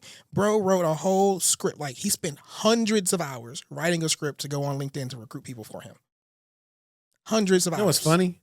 There was a tool that would have did that for him without even have to write that. Did it exist back in like 2016, 2017? Probably so. Probably. Because all those recruiters and all them using all different type of tools to do that type of stuff. And so like, that's his thing. I guess he gets significance from being able to solve complex problems. And so he came in within the day of us sitting down to him getting a job. 3 weeks later, he was employed. Right. So I tell the people the fastest person to ever do it is 3 weeks. Right. I have a leveling system in my program. Right. And level 1 is rookie, you know nothing. You come in and you just do this or this stuff, right? By the time we reach level 4, you're applying for jobs and interviewing. I've never had anyone apply. I've never had someone get to level 4 and not get employed. Never. Now, if you get to level 4 and you give up and you stop applying, that ain't on me, bro. That's a discouragement issue. So what do you say to people that's watching this right now saying he's lying or he's capping? Because like I said, they know. Mm-hmm. And like I said, I told him they know I just don't bring people up here. Mm-hmm. So like what if they say, oh, he's lying, he didn't make this money, or these people not getting no jobs, or either how can they even find out from some people who've taken the program about for sure. Two answers to that. If you think I'm lying, I mean this from the bottom of my heart. I do not care. I don't care. Like, don't do business with me. Don't watch my reels. Don't and that's how my mentor in network marketing was. So he was very different. It's like, we're not begging anyone to do anything. Like, if what you're doing is working, keep doing it. And if it's not, maybe you want to look at what I'm doing, right? But to the other question, go watch my testimonials on my YouTube. Like, everybody who is on my testimonial on my YouTube, you can go look up there. I like how you said that, bro. You were like, you can go Google my testimony. Like, you can go find them. Go on LinkedIn. Like, and my students are like, bro, here's the thing, bro. Like, I don't try to be humble. I really don't talk as much shit as I could. Like, I'm changing people, or not I am. I'm giving people the opportunity to change their lives. Like, I have a friend who went from $75,000 a year to $300,000 a year learning the skill set of RPA. Like, I'm helping people change. Now, I'm not saying I'm not taking credit because he did the work. He went and did it. But I'm giving you he said to me, he was like, bro, all of the best opportunities have come through you. He's like, bro, every time you do something, it works, and I just fucking copy you. He's like, I'm not taking risks. I'm gonna let you do it, and then I'm gonna fucking copy. Right? I had a guy, true story, his name is Joe. I love talking about Joe, bro. He was a client that I had that made me say, all right, bro, I gotta take this shit to Instagram. I gotta start building a business. Let me set the story. So I have a good friend. And I won't get into his lifestyle. He's a very interesting lifestyle, right? Especially with like he and his wife date women together and things like that. So I was like fascinated when I met him. I was like, bro, I've got to learn everything about what you're doing, right? So what I did was I did RPA services for him in his business in exchange for like learning what it is that he knows, right? And it's funny now that like I've learned it all. He don't contact me and I don't contact him. So we only call each other when we need something. It's hilarious. Like, you don't even like me. But during that point in time, I went to one of his sister's birthday parties. At this birthday party, he basically was like, all right, all the women over there, all the guys over here, you need to listen to this guy, AD. He's got an opportunity. I'm not telling you that you have to invest in it. I'm telling you, if you really want to like win in the next few years, you need to get with this guy and do what he's doing, right? So there's me, the guy, and my friend, and then there's like 6 or 7 other guys, right? Mm-hmm. 2 of the guys, and this goes back to my point of not liking working with people who work in tech. 2 of the guys are already in tech, right? One works at Microsoft and he's making 6 figures. The other guy works somewhere else and he's job stacking. He's making whatever he's making. And Joe was the least qualified of all of them. Joe was a roadside assistance driver, married man, father of 2, lives in Fort Worth. His income was like $20,000 to $35,000, somewhere in there, right? Mm-hmm. And when I started working, and this was the point where I was working with everybody one-on-one. I'm not doing one-on-one anymore. Right? I have like a course and I have coaches and things like that. And so when I started working with Joe, what I first realized was like, okay, he's what I call a tinkerer. Like, he gets it. Like the bot building, like he's the kind of guy who like would take a toaster apart and like look at all the parts and then put it back together. Like his brain works like to the personality test thing, right? Mm-hmm. He thinks in a way to where the RPA and bot building stuff just comes natural to him. I'm like, all right, great. So then we get to the interview portion, and like to be totally honest with you, I'm like, bro, like his self-confidence was so low. He's a bigger, heavier set dude, and also I love him, right? Nothing I'm saying here I've not said to him, right? I even last time I talked to him, I just picked the phone up and I was like, bro, I love you. I just love you, bro. Like you showed me what the fuck was possible. Anyway, we get to the interview phase and he's just doing terrible. I didn't have the idea to like record the interviews and bring it back. That I hadn't had that thought yet, right? And he's getting despondent. He's not really applying for jobs.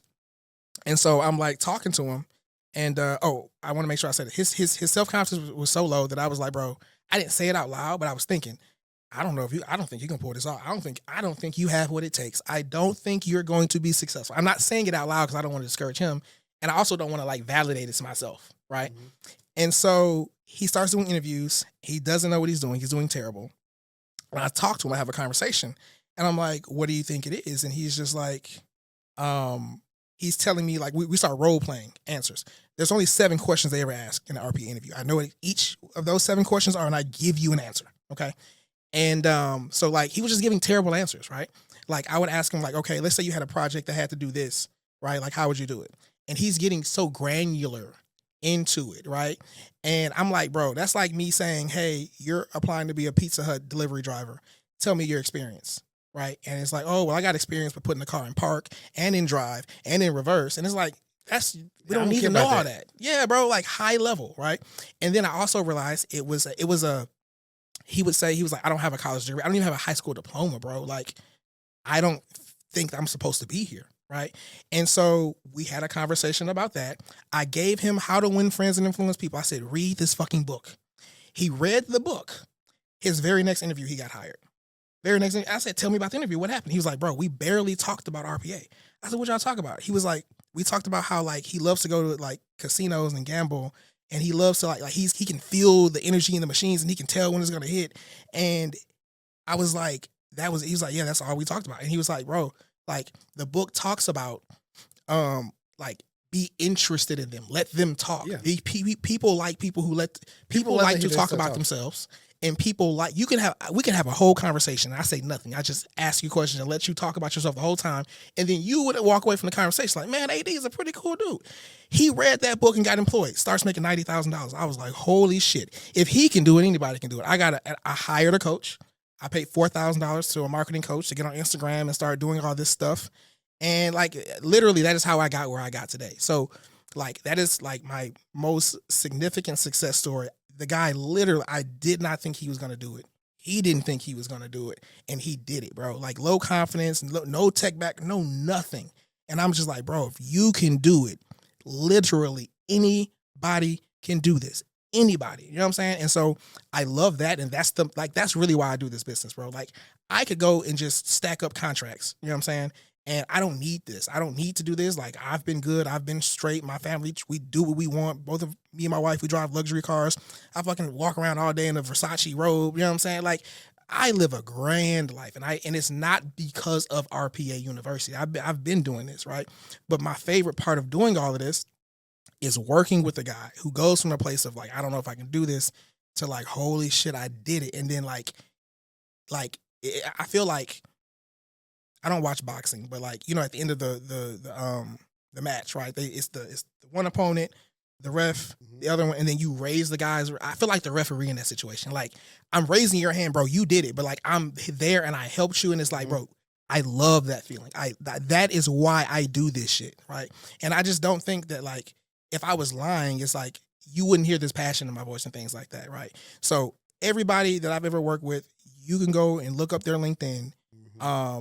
And bro, it's the simplest technology there is. Like if there were something simpler, I would shut down RPA University. I would go and spin up another company and I would name it whatever the fuck that technology is, university. And that's what I would teach people, because it's not about being overly complicated. It's not about being super intelligent. It's about learning minimum skills that you need to learn in order to get the job, and then get out there and start interviewing and make your mistakes, take your lumps, and just keep going until you get to the point to where like you've messed up. You know all the questions they're going to ask. You know what not to say. You know what to say. And then you just keep going, bro. Yeah. I was going to message you when you was talking about the passion. I was like, hey, Matilda Daddy was passionate too. I haven't seen that movie in so long. Really? Man, that's a cult classic right there. Yeah. That's one where she gets spun around by her hair or some shit like that. She got powers, but like her dad's Danny DeVito. He a used car salesman rolling back the miles and odometer and stuff like that. Miss Trunchbull. Miss Honey, I've seen it. It's probably been 20 years since I've seen that movie. And I always go back and watch like all my old, like, I don't know, when I was a kid, like Major Payne's one of my favorite movies. So, bro, my family just watched that. So, side note, my wife, she's mixed, right? So she looked black, but she mostly Caucasian inside. And so our kids, like, I grew up in the ghetto. My kids are not in the ghetto. Okay, we live in a very nice zip code, and so like we'll watch movies. And like my son would be like you can tell that he doesn't like identify as black. He's like, I'm black, but I'm not like these guys over here. And I'm like, no, you're classy. You're still black. You have class. He's not OJ. Wait, OJ. You know, Hope got the part. I'm not black. I'm OJ. Oh yeah, Okay. yeah. But it's a class thing, and all races have class, right? So yeah, man, we literally just watched Major Payne maybe like a month or two ago. I love that movie. That and I always go back and watch like, well, my girls are getting a little older now, so where they'll watch like movies and stuff like that. So like I'll try to introduce them to some stuff. So like I had it like on the Goofy movie the other day. Oh, man, that's my shit. You like know you Little old. Right? We Rascals. sitting there. I'm happy. Look, like Charles, somebody say, man, ain't nothing wrong with getting old. Yeah. Yeah. I don't know why people don't want to get old. Yeah. No. Yeah. I'm fine with being old. Look, Yeah. it's a blessing, man. From where the city I'm from, people dying every day, and not even seeing 2021, like to be almost 33 at the end of the month. Like I'm happy. Like straight up. I'm old. I go to sleep at 9 o'clock, bro. So I'm glad we could do this during the day. Like this is amazing. Yeah, I mean, honestly, I just get it in. Like I do this time, whenever time I have free time to record here, late night live stream, whatever. I'm getting it in. That's what I like to do. So, RPA jobs, are they from based on the market now? Are they mostly remote? Yes. Are they on site? Yes, they are. I've never had anyone graduate and go get employed and have to work on site. Never, not one time. But you also got to think about it like this, bro. I don't know if you knew this. There's a shortage of 4 million developers in America right now. Like that's why like this H-1 visa thing like is so big within the government, right? There's a shortage. Now, that's not all RPA developers. That's developers. That's people who develop software, right? RPA is just but a sliver of that. And so I tell people, bro, when you're a doer, to me, there's 3 kind of roles in tech. You're either a builder, like a doer, you build things, you are engaged in technical activities, or you are like someone who facilitates that. Like you're like a project manager, scrum master. Like you're not doing the technical stuff. Maybe you're a C-suite executive, like you're a decision maker and things like that, right? Or you're a go-between. You're someone who's technical enough to communicate what they're saying to these people and go back and forth. That's it. There's only 3 roles. Of the 3, the hardest ones to replace, I'm being very general when I say this, are the doers. So if you are, and that's another thing, there's a difference between being a doer and being very good at what you're doing, right? Most people suck at most things. That's what I believe. And so when you are able to do RPA or anything at a high enough level, you're not playing on the same playing field. Like you get to cut corners. They will do things to keep you because it's incredibly hard to find somebody else. Everybody can say they do RPA or they show on their resume.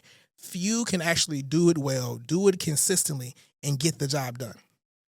Now, as you say, good at RPA, because you framed it as such to be something that, anybody can learn. I guess what is the difference between somebody that's good at RPA and somebody that's bad if it's, essentially so simple to learn? Well, again, bro, so let me tell you this. So I had a guy reach out to me, and this was years ago. RPA University wasn't rocking and rolling how it is today. I think he was from New York, Middle Eastern dude. And he was like, hey, bro, I got my cousins here in the country. He's new here from so-and-so, and he's got a wife and kids to take care of. And we were wondering if you could, like, help him get a job. I'm like, okay, what do you mean? He was like, look, we want to go set up these interviews, and he's going to be on the camera.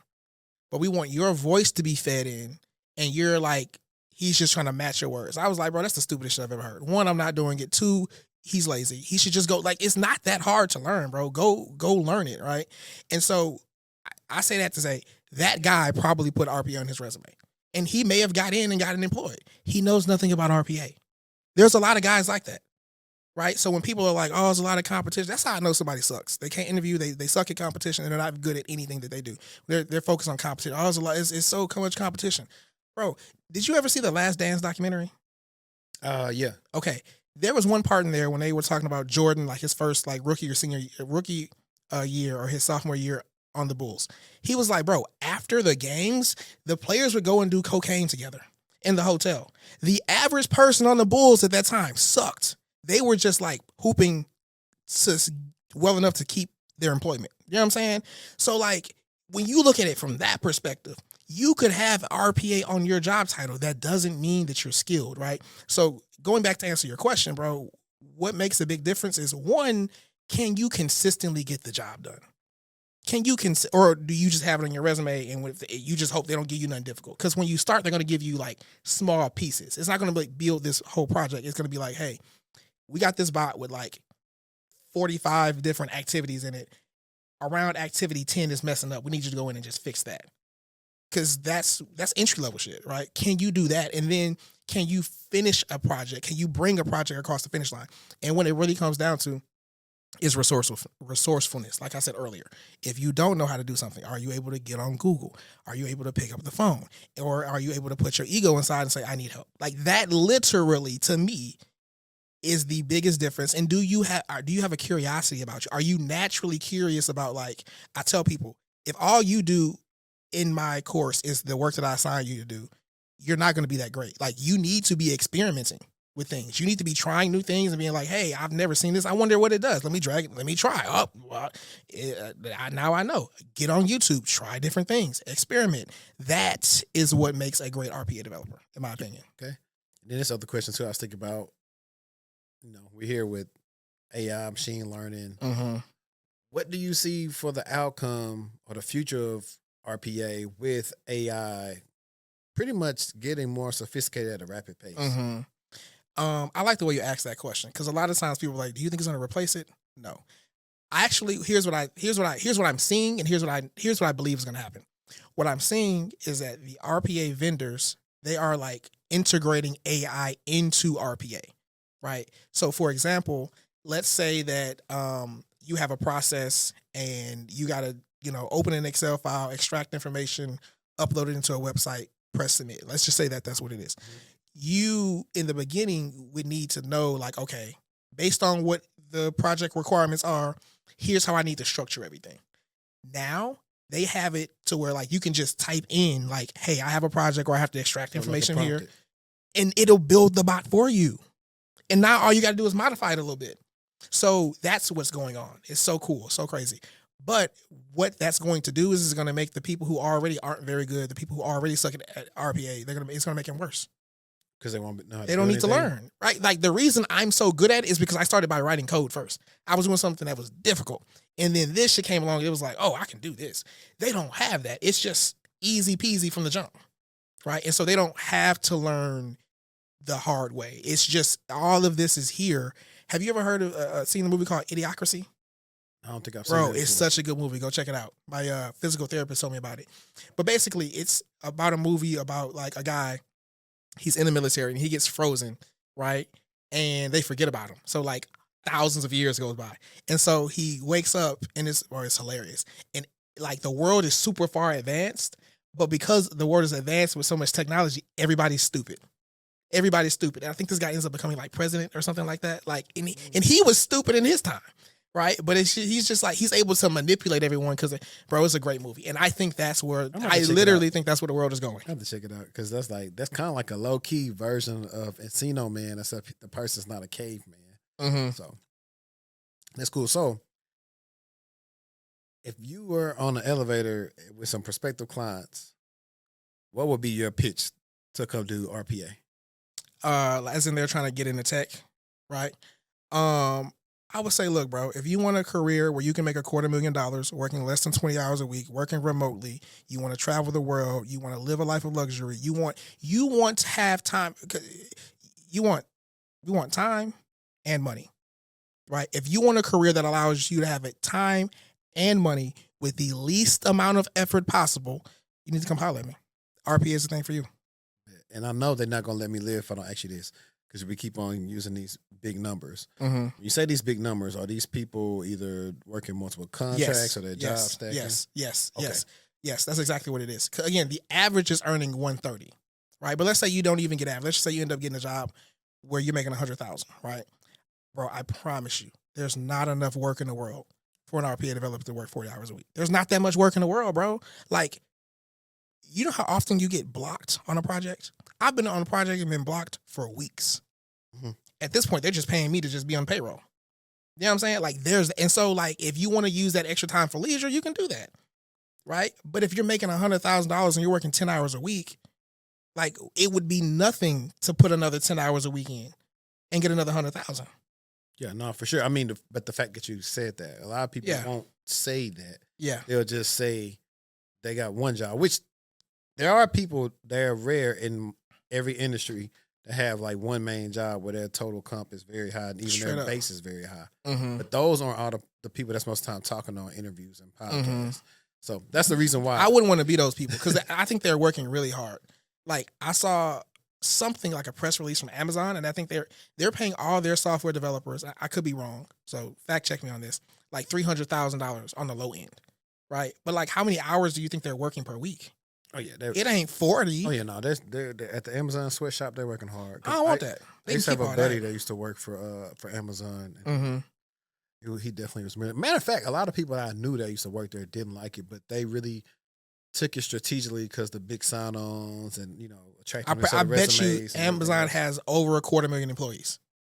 It's just different when your organization is that size. You know what I'm saying? It's a totally different environment. Yeah, I think most big companies are like that. I mean, now granted, there are some that's cool, but it's just like,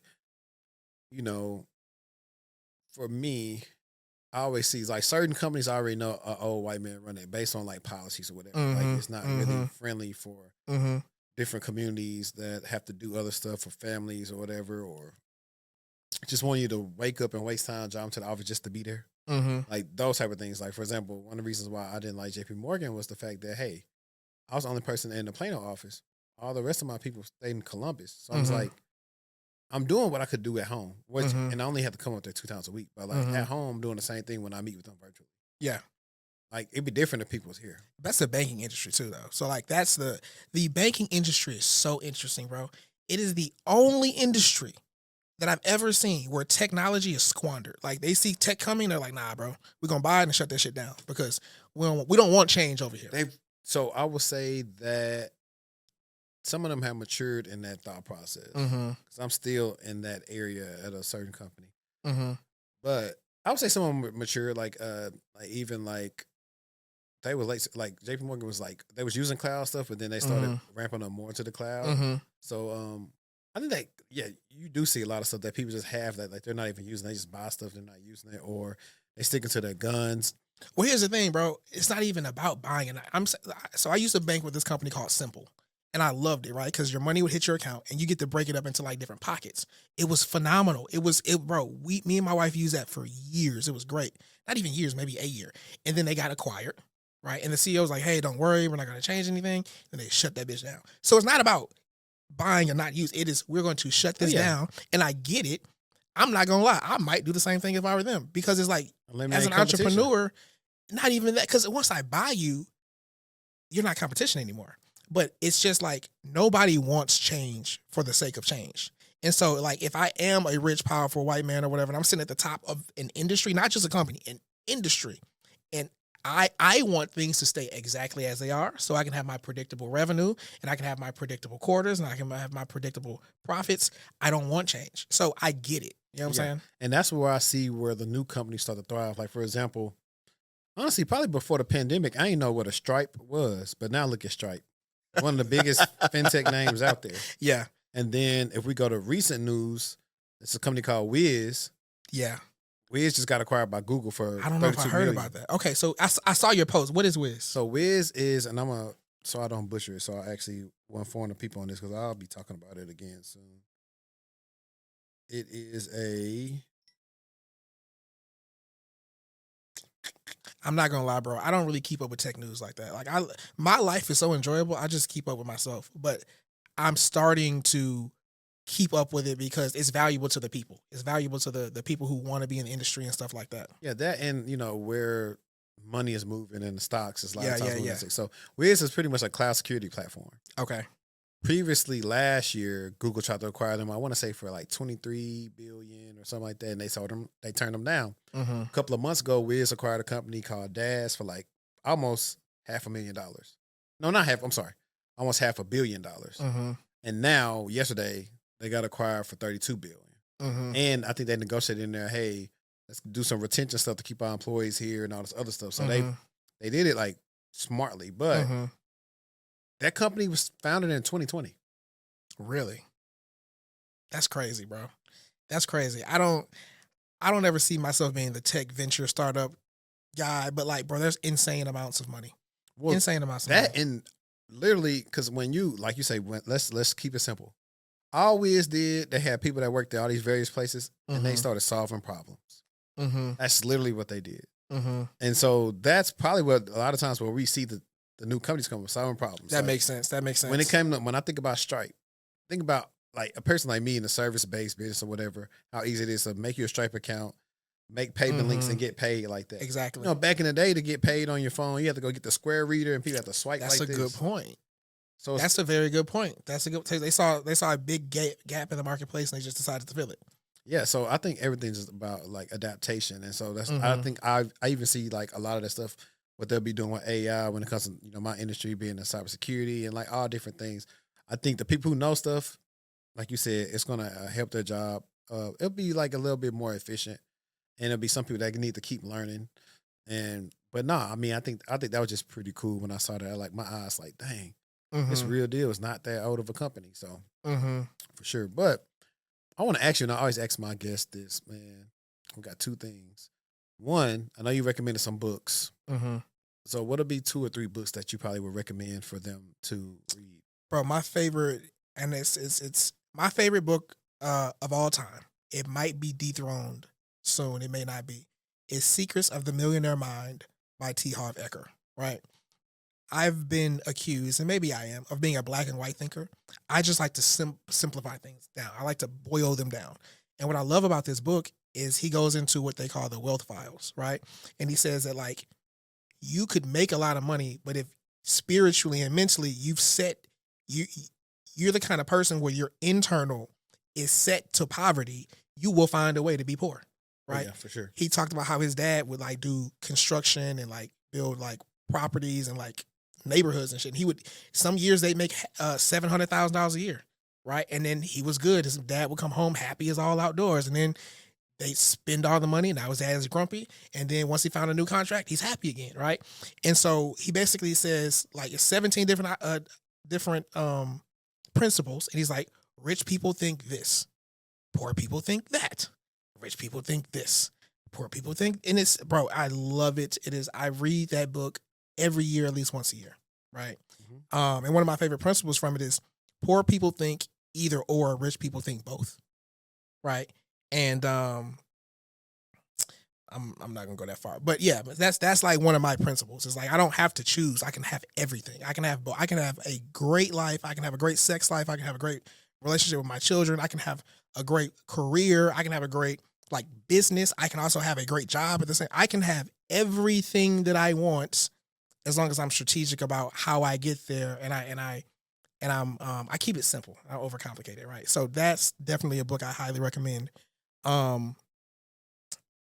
Any other books? I also believe that like don't be reading books for the sake of reading books. Like have an outcome that you're looking for, and then go read a book based in that vein, if that makes sense.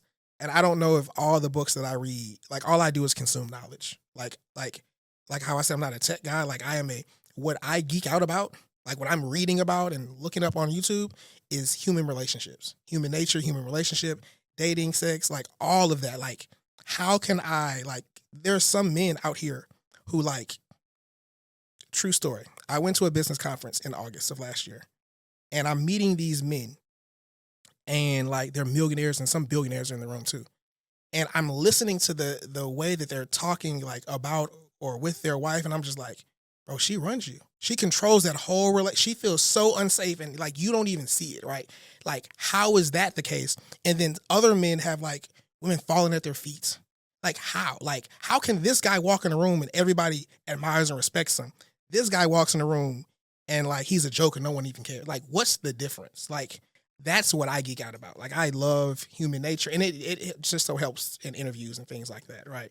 But let me get back on your question. So, Secrets of the Millionaire Mind: How to Win Friends and Influence People. That's a classic. And just because like this is one of the most impactful books I've ever read, Never Split the Difference by Chris Voss. He is a former FBI hostage negotiator, and so he just talks everything about negotiation. And the crazy thing about it is like he's in a position where he has to win the negotiation. He has to, because if he doesn't, this person dies, right? So like you take those same skills and you can use them in interviews. Yeah, for sure. And I was funny enough with your MLM background. I sure thought you were going to say Rich Dad, Poor Dad. Oh, bro, that book changed my life. Yeah, bro. But see, I don't fool with it because of Robert Kiyosaki. Because I know for a fact the MLM industry paid them so they could push the book. Really? Yeah. Okay, so let's do this then. Let's do this. I'm going to switch out my third one because I don't think they need to read that book. I've heard this. I can't verify it, right? I know you like to verify things. The guy, bro, this is an exclusive, okay? Your people should thank me for this, all right? The guy that he's referring to as Rich Dad in that book, right? His name is Keith Cunningham, right? That's what I've heard, right? Like, Keith Cunningham is a real person. I've seen him. I've got his books. Bro, when you talk about a guy, he's like, he was on stage at this business event that I went to in August. And he was just like, look, I got these businesses. Am I passionate about them? No. Their job is to produce profit. I have my employees report out to me. I'm not checking in on you. I'm not your mother. I'm like, bro, this guy is cold. Oh, white dude, but you can tell he's been caked up and making money and doing what he want to do for years and years. He has a book called The Road Less Stupid. I would highly recommend that book. He basically talks about how, like, a lot of our bad decisions come from us just being really excited and just pulling the trigger, right? And we don't ever stop to think and say, okay, what are the consequences? What could go wrong? What could go right? Like, and he literally talks about the activity of building in thinking time to your day. Sitting down with a journal and a list of questions that you're thinking about. Bro, it's phenomenal. Yeah, for sure. I think like you said, the objective, like for me, I don't really have them. Well, I don't necessarily always have like the quiet time to want to read. So I do a lot more audiobooks now. And, sometimes if I need to move it to like slower than whatever speed, because sometimes I'm listening so fast, I'm like, okay, I need to hear that again. Bro, let me give you a hack that helps. Now you gotta find time to do this, like just 30 minutes. Get the audiobook and the physical book. Right? Because there's a difference between reading and comprehending. Yeah. And so if the words are on the page and you're looking at them and you're hearing it, like you're putting two inputs into your brain. At this, bro, it is phenomenal. That's how I read my books now. And bro, it's almost to the point where, like, if I can't listen to and read this at the same time, I don't even want to listen to it. Yeah. So when I interview prep, like I'm normally taking out a tablet, old school style, and thinking about stuff and writing it down so it stick. Yeah. It's a reason why it's called spelling. Yeah. Like, we never, like, that was something I brought up, like, people talk about, like, witches and all this stuff like that, but it's a reason why these things are called spelling words. And we don't never really think about it. And those are sometimes when my brain works, I'll go back and look at stuff. Like, I looked up spelling words. I looked up why are curse words. Interesting. Because you're like, the only curse word really is like, damn. Everything else you say, like, derogatory or profane language. But then you got to say, like, why? Where'd it come from? I like curse words. I'm a fan of them. I think we need to use more of them. You know what I'm saying? I can curse on here, right? You've been cussing. Oh, okay. Well, shit. I can keep going. Because there's a difference between me saying, hey, HD, like, I'm angry, and me saying I'm pissed the fuck off. Like, those are two different things. And I'm like, we lose color, right? And then also when you go to corporate America, it's like no one talks like a real human being. They all talk corporate talk, which means I'm gonna use 100 words when 5 words would it do. What it did. Like, I just don't. I don't like know. it. I've been in some industries where, like, they kind of talk how they probably would talk to their buddies. And how big was the company? Good size. What's a good size? I would say what are they? Fortune 100, Fortune 50, whatever. Like, in them things. Not revenue.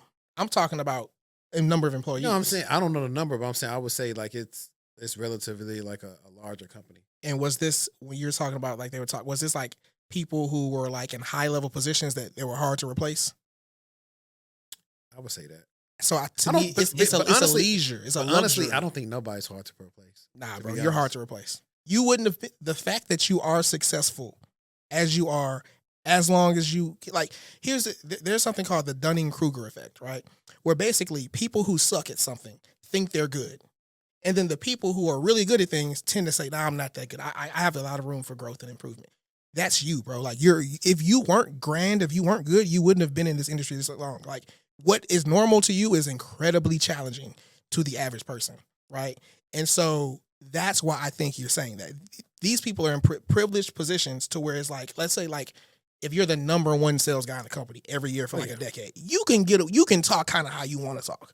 You know what I'm saying? If you're a new budding rookie, like you better get in line and don't ruffle too many feathers. Yeah, no, I think it's sometimes I'll look at it, it's like I don't think they nice like that. It's like if you on the bench and the person above you is starting, but it's more political than they actually being better than you. Mm-hmm. So it'd be like that. Mm-hmm. It's like I think they I got you. I don't like red tape. I don't like corporate politics. If I can't come in the room and say, all right, this is not working. I don't think this is a good idea. This is dumb. This is what if I can't talk like that, I don't want to work there. Yeah. No, I definitely feel you. It's like I said, this stuff is always fun because, I mean, you learn so many different things going in from being green to like being mature and like, okay, I know when you're trying to finesse or play me, so I'm going to play the game too because I know how to play it. It's not my first rodeo. I think things drastically change when you learn how to play the game.